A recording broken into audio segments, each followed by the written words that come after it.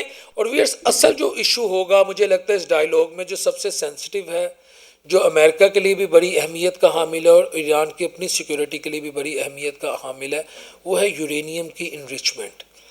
کیا ایران جو اپنی یورینیم کی افسردگی کر چکا ہوا ہے، کیا ایران جو اپنی یورینیم کی انریچمنٹ کر چکا ہوا ہے، جو اس کی افسردگی کر چکا ہوا ہے، وہ امریکہ کے حوالے کر دے گا؟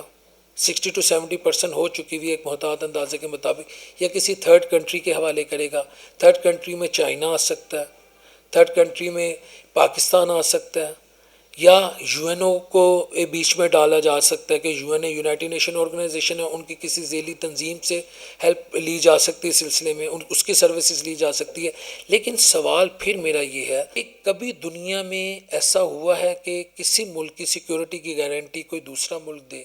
اگر ایران یورینیم کی انریچمنٹ نہیں کرتا تو ایران کو یہ گارنٹی کون دے گا کہ اس کے ملک پر دوبارہ سے حملہ نہیں ہوگا؟ اس کے ملک کو تا حیات یا جب تک دنیا قائم ہے پروٹیکٹ کیا جائے گا؟ حکومتیں بدلتی ہیں، گلوبل آرڈر بدل جاتے ہیں، مفادات بدلے جاتے ہیں، اس گارنٹی کو کون کب تک آن کرے گا؟